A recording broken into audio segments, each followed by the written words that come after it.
1 Samuel 16, c'est donc le texte que nous méditons cet après-midi. Nous avions laissé la semaine dernière le peuple d'Israël réclamant un roi. Et nous avions vu que si le fait même pour le peuple de désirer un roi n'était en soi pas répréhensible, c'était les motivations morales profondes qui les animaient, qui étaient, elles, répréhensibles. Parce qu'Israël voulait un roi comme toutes les autres nations. Un roi qui puisse leur servir à se dégager toujours davantage du joug que représentait pour eux l'alliance avec Dieu, avec l'Éternel. Et donc, quelques chapitres se trouvent entre le texte que nous avons lu la semaine dernière et le texte sur lequel nous méditons cette semaine. Et ce qu'il vous faut savoir, c'est qu'après la demande du peuple, donc, Dieu va, comme il l'avait d'ailleurs annoncé à Samuel, il va bel et bien accorder au peuple d'Israël un roi. Le premier roi du peuple d'Israël se nomme Saül. Et comme l'Éternel l'avait annoncé, Saül va être un mauvais roi. Si bien que Dieu va finir par le rejeter. Et à sa place, établir un nouveau roi qui, cette fois, lui, va être un bon roi. En fait, il est appelé dans l'Écriture le roi selon le cœur de Dieu. David, le grand roi David, le roi qu'avait choisi cette fois l'Éternel pour régner sur le peuple. David, c'est avec Moïse, sans aucun doute, l'homme le plus important que l'on trouve dans l'Ancien Testament. David va devenir le plus grand roi qu'Israël n'aura jamais connu. Et nous voyons que dans ce chapitre, il est oint comme roi. L'onction consistante à verser un peu d'huile sur celui qui est oint. Alors, je vous rappelle, parce qu'on ne va pas pouvoir le voir aujourd'hui, notre méditation sera très ciblée, mais rappelons quelques-uns des grands faits d'armes, quelques-uns des grands faits marquants de la vie de David. Premièrement, souvenons-nous que David va être persécuté plusieurs années avant de finalement régner sur tout Israël. Il y a comme une période de chevauchement entre la fin du règne de Saül et le début véritable du règne de David. Et pendant plusieurs années, David va subir la persécution de Saül. Rappelons que David, c'est un merveilleux, à l'image de Moïse, à bien des égards, c'est un des très grands types du Christ que l'on trouve dans l'Ancien Testament. Pourquoi ? Parce qu'il est roi, bien sûr, comme le Christ est un roi, parce qu'à bien des égards, il va se montrer sacrificateur aussi. Alors, pas sacrificateur selon l'ordre lévite, mais en somme sacrificateur, même si cet office apparaît moins dans la vie de David. David, tout de même, fut en quelque sorte un sacrificateur. Et puis David, il va aussi être un prophète. Il cumule en sa personne, comme le Christ, les trois offices messianiques, roi, prophète et prêtre. C'est d'ailleurs probablement en lien avec son office de prophète qu'il faut rapporter les éléments qui nous sont donnés dans ce chapitre, qui de prime abord peuvent paraître un peu étranges lorsqu'on apprend que Saül, rejeté par Dieu, est frappé d'un mauvais esprit et que du coup ses serviteurs se mettent en quête d'un homme étant capable de jouer de la harpe pour le calmer. Alors, épisode qui peut paraître à bien des égards très mystérieux. En fait, la solution se trouve probablement dans le fait que, à l'époque, les joueurs de harpe, ce sont les hommes qui fréquentent les écoles de prophètes. Et il est tout à fait probable que David lui-même ait été élevé, éduqué dans une de ces écoles de prophètes, qu'il ait là-bas appris à jouer de la harpe, et donc il y a derrière ce jeu de harpe, pas seulement une simple partition musicale, hein, mais une œuvre prophétique. Les instruments de musique étaient alors le propre des prophètes en Israël. Et donc c'est au travers une œuvre prophétique que David, jouant de la harpe, calme Saül tourmenté. Donc David, c'est un grand type du Christ. David, c'est aussi le psalmiste d'Israël. Alors, il y a aujourd'hui des débats quant à savoir sur combien d'années, sur quelle période de temps le psautier a été élaboré. On sait qu'il y a des psaumes qui sont attribués directement à David, donc du temps de David. On sait qu'il y en a qui sont attribués à d'autres personnes dans l'entourage de David. Et il y a plusieurs psaumes qu'on date parfois plusieurs siècles après David. Bon, alors vous êtes libre là d'entretenir les vues qui vous paraissent les plus convaincantes. Aujourd'hui, la plupart des érudits pensent que le psautier a été élaboré sur une longue période de temps. Personnellement, je n'en suis pas convaincu, je ne vois pas de bonne raison de ne pas considérer que le psautier ait été élaboré définitivement à la mort de David, qu'au jour de la mort de David, le psautier était déjà complet. Quoi qu'il en soit, même s'il fallait penser que le psautier a été élaboré, a été terminé, parachevé, même plusieurs siècles après David, David demeure le grand artisan du psautier. Nous parlons des psaumes de David. Dans le Nouveau Testament, les psaumes sont considérés comme étant le fruit de l'œuvre et de l'inspiration de David en particulier. C'est l'une des raisons qui me laisse à penser que le psautier était complet au moment où David est mort. Donc David, c'est le grand psalmiste d'Israël, celui qui a donné à l'Église son livre de louanges. David, c'est un homme saint, à bien des égards. David, c'est un homme pécheur, nous rappelle la Sainte Écriture aussi. C'est un vrai croyant, à la fois saint et pécheur. David, c'est l'homme qui va supporter à plusieurs reprises, n'est-ce pas, la conséquence de son péché. Lorsqu'il perd son enfant à cause de son adultère, lorsque le peuple essuie le jugement à cause de son manque de prudence, ou même lorsqu'il fait part à Dieu de son désir de construire le temple et que Dieu lui rappelle que parce qu'il fut un homme de sang, il était indigne de construire le temple. David, c'est l'homme saint, c'est le pécheur, et c'est le pécheur qui supporte la conséquence de ses péchés. David, c'est celui qui va conquérir Jérusalem, la ville de Jébus, n'est-ce pas, pour en faire la capitale et y installer son trône. Et enfin, c'est bien sûr David qui va avoir, je viens d'en parler il y a quelques secondes, qui est à l'initiative de la construction du temple, même si c'est son fils qui en fait bâtira le temple, l'initiative nous vient de David.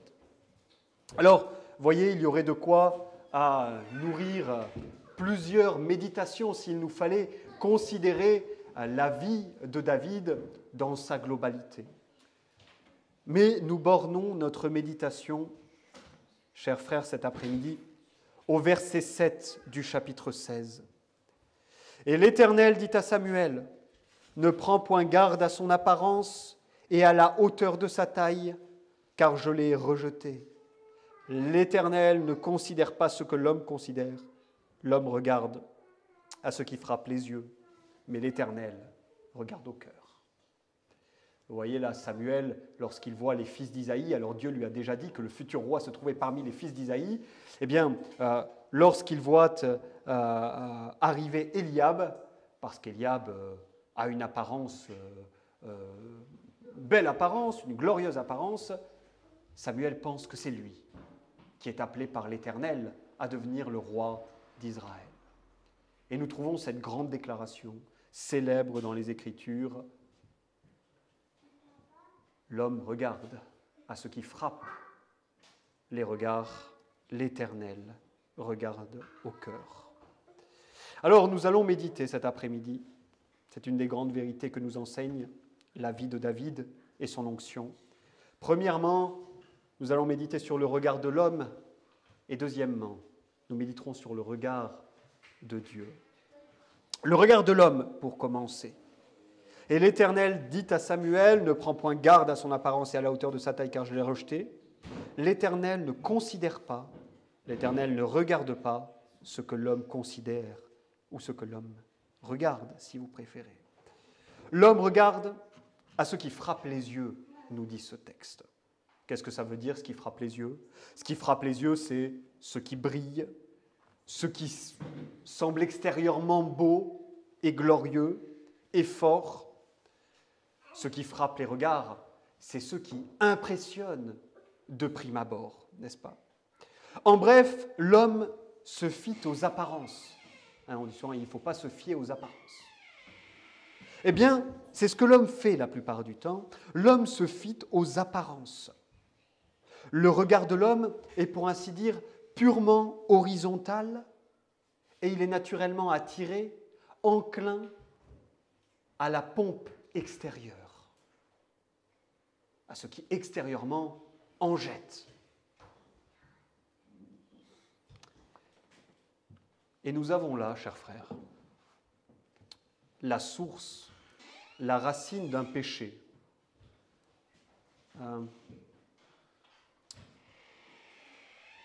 Qui est à bien des égards le propre des hommes en général, et hélas, trop souvent des croyants également.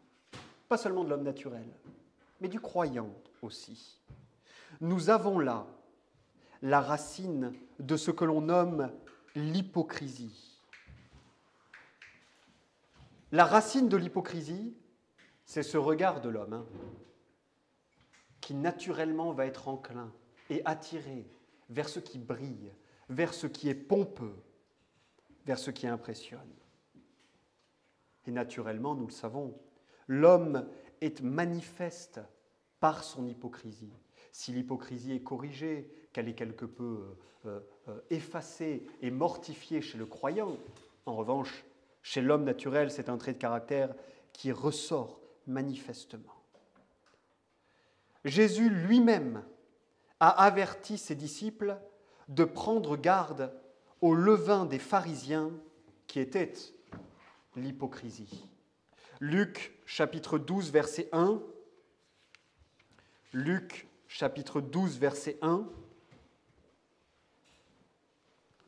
Pendant ce temps, la foule s'étant rassemblée par myriades, au point qu'ils se piétinaient les uns les autres, il se mit à dire à ses disciples, « Avant tout, gardez-vous du levain des pharisiens, qui est l'hypocrisie. » Gardez-vous du levain des pharisiens, qui est l'hypocrisie.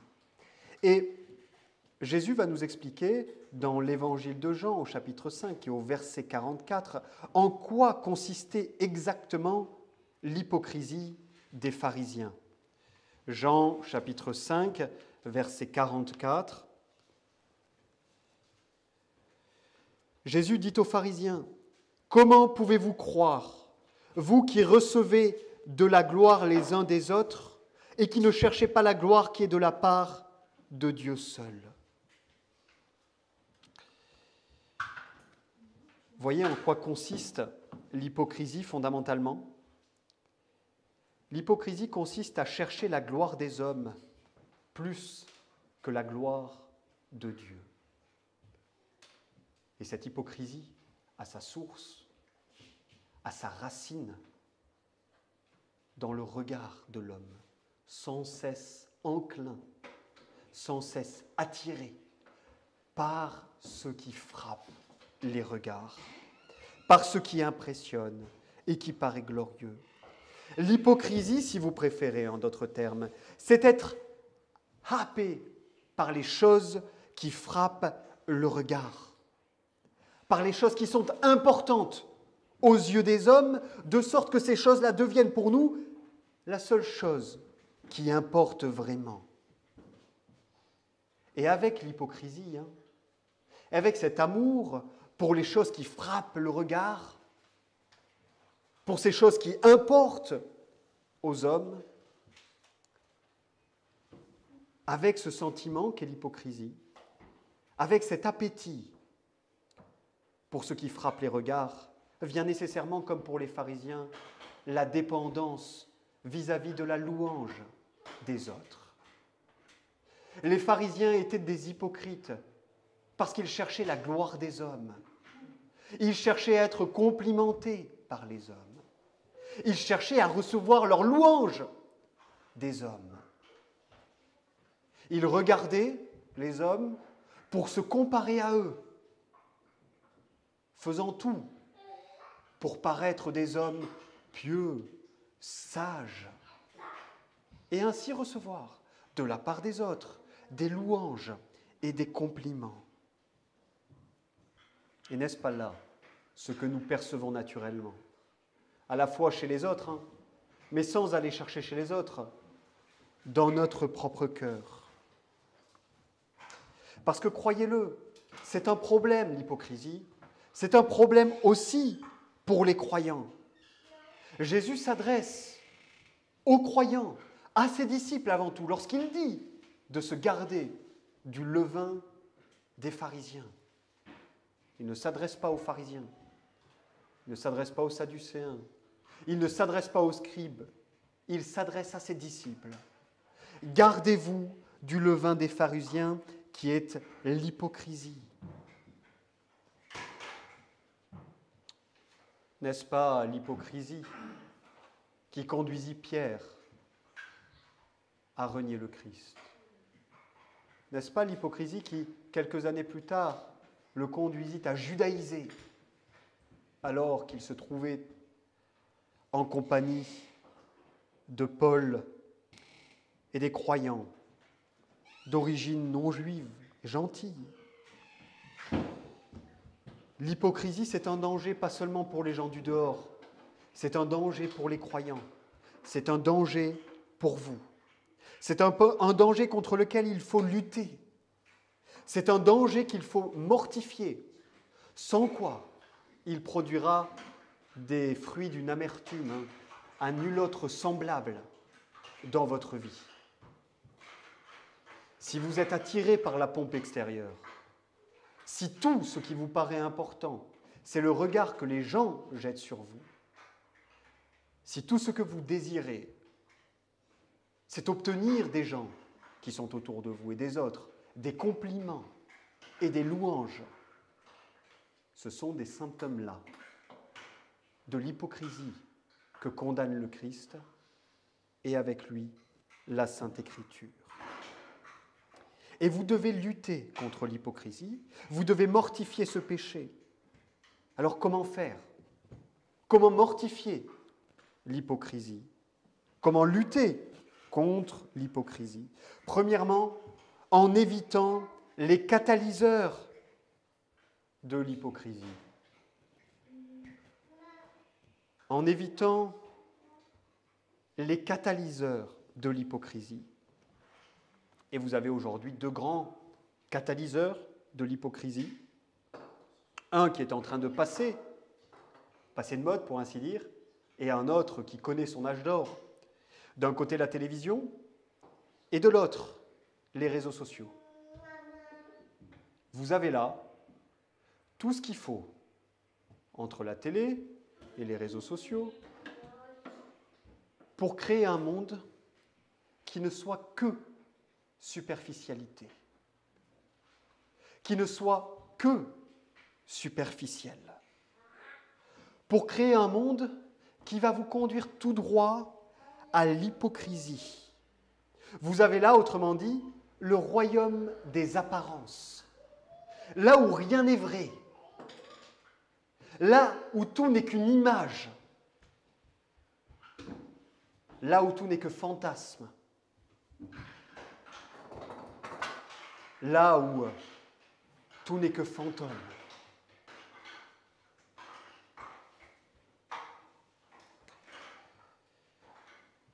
Vous avez là le royaume du mensonge. Partout où vous avez le royaume des apparences, vous avez nécessairement le royaume du mensonge. L'hypocrisie est suscitée par le mensonge et elle vous conduira au mensonge.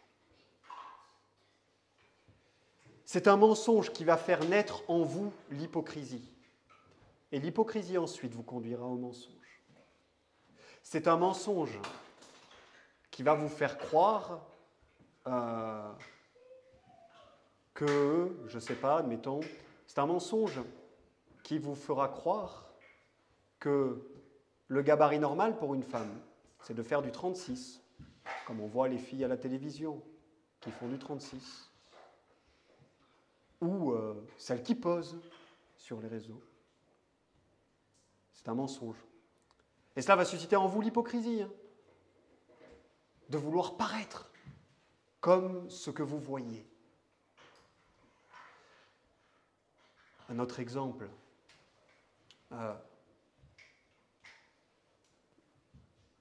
Il est impressionnant de voir tous ces gens qui, au travers les réseaux sociaux, exposent leur vie. Et ils vous font croire à une vie. Ils vous font croire qu'ils ont une vie qu'en réalité ils n'ont pas. Ils vous montrent toujours les belles choses, les belles vacances, les belles photos prises au bon moment, quand ils sourient, quand il y a un grand soleil. Et abreuvés de ce genre de publications, vous finissez par penser que leur vie est caractérisée par cela, qu'ils échappent à la souffrance, qu'ils échappent à tout ce qui est commun aux mortels. Et ce n'est pas le cas. Tout cela n'est que mensonge. Sont des univers, des royaumes où les gens se fabriquent un monde, où ils se fabriquent une vie pour vous l'exposer. Et en l'exposant, ils s'attirent, un, vos louanges, et deux, votre envie. Et ensuite, vous allez faire la même chose. Vous allez vous-même sur les réseaux sociaux, vous fabriquer une vie pour vous attirer la louange des autres et pour faire croire à quelque chose qui n'existe pas. Le royaume du mensonge, le royaume des apparences, la fabrique de ceux qui n'existent pas. Voilà le catalyseur de l'hypocrisie. C'est exactement ce que faisaient les pharisiens. Prier en public, annoncer à tout le monde qu'ils jeûnaient, paraître pieux, occuper les premières places dans les synagogues, construire une vie, se fabriquer une vie qui ne correspond pas à la réalité, l'exposer aux gens pour qu'ils vous disent « Ah, c'est bien. Ah, dis donc, vous avez une belle vie. » Et les conduire à faire la même chose. Et nous buvons l'hypocrisie comme de l'eau et nous la recrachons comme de l'eau. Non seulement nous nous laissons volontairement berner par l'hypocrisie des autres, mais en plus, nous faisons la même chose. Nous essayons, nous aussi, de construire, de fabriquer quelque chose qui n'existe pas réellement, pour le présenter aux autres et récolter un peu de leur louange.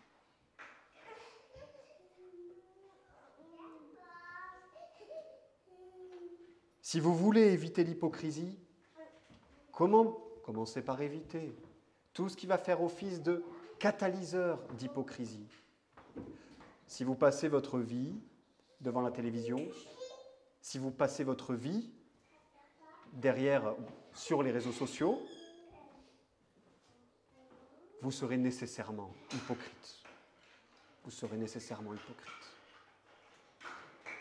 Vous vivrez nécessairement comme des hypocrites. Et vous ne pourrez pas lutter contre l'hypocrisie.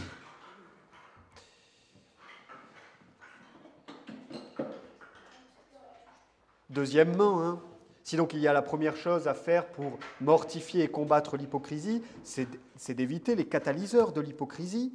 La deuxième chose à faire, c'est bien sûr de vous affectionner aux choses d'en haut, comme le dit l'apôtre dans Colossiens chapitre 3, versets 1 et 2, à ces choses qui, nous allons le voir, correspondent au regard de Dieu, à ces choses qui sont invisibles et qui sont éternelles, à ces choses qui sont invisibles et qui sont éternelles. Le regard de l'homme mu par l'hypocrisie désire ce qui brille pour obtenir la gloire des autres hommes. Vous voyez, c'est ça l'hypocrisie. C'est être attiré par ce qui brille. Mais pas seulement pour le plaisir d'être attiré par ce qui brille, mais parce qu'à la fin, ce qu'on en retire, c'est la louange des autres. Mais laissez-moi vous dire qu'il n'en va pas de même pour Dieu. Si le regard des hommes se porte sur ce qui frappe les regards, nourrissant ainsi leur hypocrisie, ce n'est pas le cas de Dieu, nous dit ce texte. Le regard de Dieu n'est pas dirigé vers la pompe extérieure. L'Éternel regarde au cœur, nous dit ce texte. Ce qui paraît grand et glorieux pour les hommes ne l'est pas pour Dieu. Dieu ne regarde pas à cela. Dieu méprise cela. Dieu méprise ces vies de papier mâché, de carton, fabriquées à partir de rien. Dieu méprise tout cela, parce que Dieu, à la différence des autres, il connaît la réalité. Dieu regarde au cœur, c'est-à-dire Dieu regarde à l'âme de l'homme, laquelle est invisible. Là où se trouve le centre de ses pensées, le centre de sa volonté, le centre de ses affections, c'est là que Dieu regarde.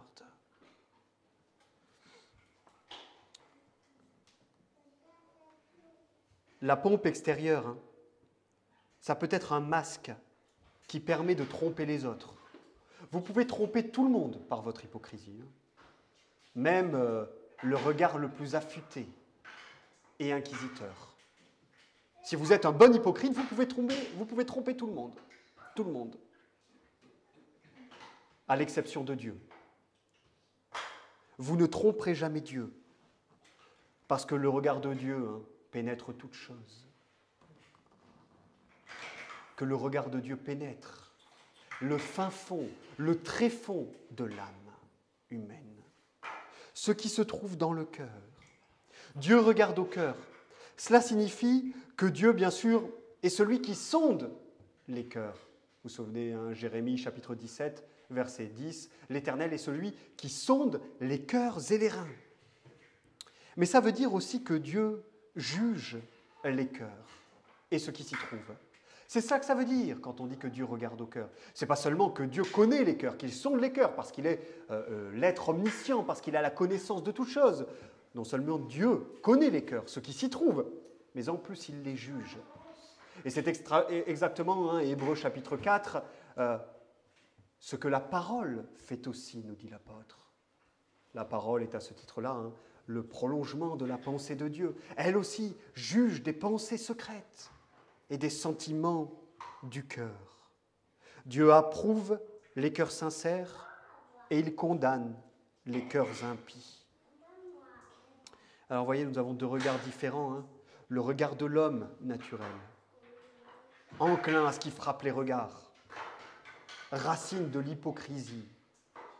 Et le regard de Dieu, dirigé au cœur, dirigé à ce qui est invisible, à ce que l'homme peut cacher à tous les autres hommes, mais qui pourtant, devant Dieu, est bel et bien révélé. Alors, sachant que Dieu regarde au cœur, je vous propose 3 applications. Puisque Dieu regarde au cœur, gardez vos cœurs plus que toute autre chose. Proverbe, chapitre 4, verset 23, « Garde ton cœur plus que toute chose, parce que de lui sortent les sources de la vie. Garde ton cœur plus que toute chose, parce que de lui procèdent les sources de la vie. Vos cœurs, c'est ce qui compte vraiment. Peu importe la vie que vous vous êtes fabriquée, peu importe l'argent que vous avez gagné, l'empire que vous avez bâti, peu importe les amis que vous avez eus, peu importe la famille que vous avez eue, peu importe à quel point vous avez été reconnu dans votre travail et admiré par les autres, peu importe vos prétentions, peu importe la façon dont vous jugez votre propre vie, rien de tout cela, au jugement dernier, ne sera suffisant pour vous éviter l'enfer éternel. Parce que Dieu regarde au cœur. Et là où les cœurs ne sont pas purifiés par le Christ et par son esprit, il n'y a aucune perspective, il n'y a aucune espérance joyeuse et glorieuse qui soit attachée. Votre cœur, veillez sur votre cœur. Est-ce que le Christ a fait dans votre cœur sa demeure? Est-ce que vous êtes né de nouveau? Est-ce que vous voyez ces grâces salvatrices à l'œuvre, ne serait-ce qu'un petit peu, dans votre cœur?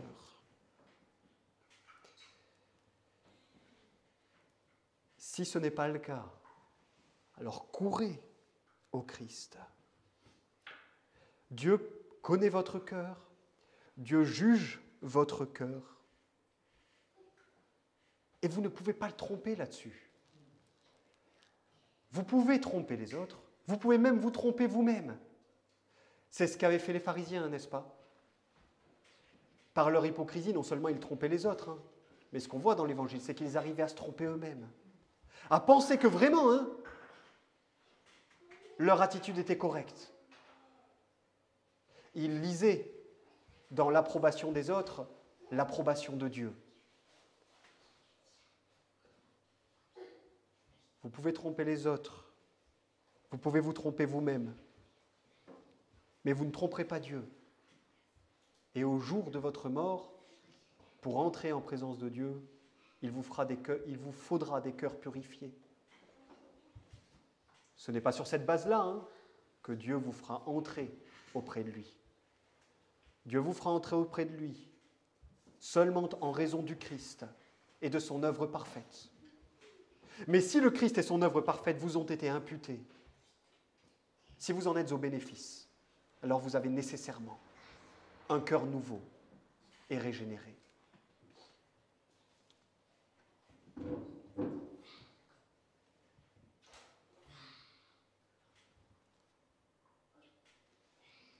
Tout le temps que vous mettez à soigner les apparences, mettez-le à soigner votre cœur. Et vous ferez bien. Et vous ferez quelque chose d'intelligent. Et vous ferez quelque chose qui vous rapportera un poids éternel de gloire.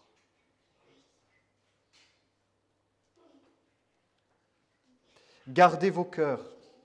Gardez-les de l'hypocrisie. Faites attention à ce que vous laissez entrer dans votre cœur. Deuxièmement, et deuxième application, puisque le Seigneur regarde au cœur, sanctifiez le Seigneur dans votre cœur. 1 Pierre, chapitre 3, verset 15, l'apôtre Pierre nous exhorte, il nous encourage à sanctifier le Seigneur dans notre cœur. Que nos cœurs soient un sanctuaire pour Dieu. Et que Dieu puisse s'y voir, n'est-ce pas, comme dans un miroir, lorsqu'il regarde à votre cœur, plutôt qu'y voir des vies de carton fabriquées de toutes pièces. Que Dieu puisse se voir dans votre cœur. C'est là ce qui importe vraiment. Dieu habite véritablement le cœur de tous ceux qui croient dans le Christ, de tous ceux qui ont mis leur foi dans le Christ. Il y a cette histoire qui est connue d'un homme qui ne croyait pas en Dieu et qui un jour, répondant avec un peu d'ironie à un enfant qui lui était un croyant, avec un peu d'ironie, un peu pour se moquer, lui a demandé « Mais alors ton Dieu, il est comment ?» Et l'enfant lui a répondu « Mon Dieu, il est tellement grand que ni le ciel ni la terre ne peuvent le contenir. Mais en même temps, il est suffisamment petit pour habiter dans le cœur de tous les siens. Tu habites le cœur de tous les siens. C'est un grand miracle pour les croyants de devenir l'habitation de Dieu dans l'esprit. Dieu est si grand, il transcende toute chose, il est l'être infini, il n'a pas de limite. Le ciel et la terre ne peuvent pas le contenir. Mais dans sa grande bonté, Dieu daigne habiter le cœur de créatures qui plus est pécheresse que nous sommes. Et ça, c'est une grande grâce. Alors, gardez votre cœur plus que toute chose. Sanctifiez le Seigneur dans votre cœur. Et finalement, troisième et dernière application, méfiez-vous des gens qui ne payent pas de mine. Méfiez-vous des gens qui ne payent pas de mine. Il est de notoriété publique que les gens les plus pieux que ce monde ait portés sont souvent qualifiés par les autres d'austères, de rabat-joie, d'inintéressants à bien des égards. Méfiez-vous des gens qui ne payent pas de mine. Méfiez-vous de ceux qui ne paraissent avoir jamais rien d'intéressant ni de grandiose à raconter. Méfiez-vous de ceux qui sont vêtus modestement. Méfiez-vous de ceux qui n'ont pas une trop haute opinion d'eux-mêmes et de leurs connaissances.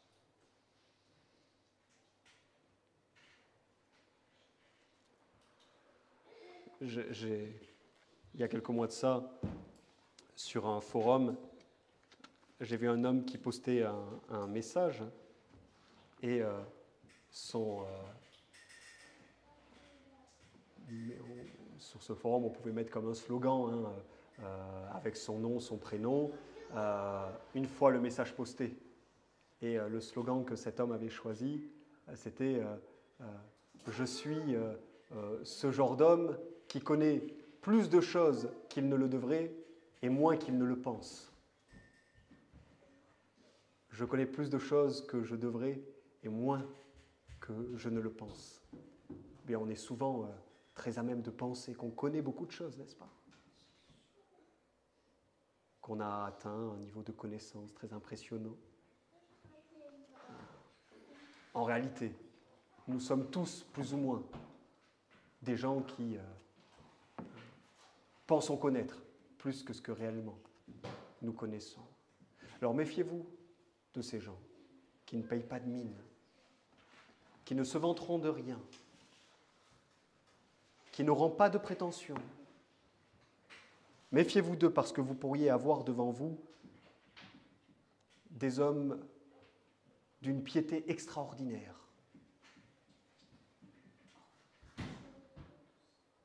Des hommes qui ont compris que Dieu ne regarde pas à ceux qui frappent les regards, mais que Dieu regarde au cœur. Soyez vrais vis-à-vis de Dieu dans vos cœurs, et vous ferez bien. Mais ne vous construisez pas une vie faite de mensonges pour le simple plaisir de l'exposer aux autres et de recevoir leurs louanges.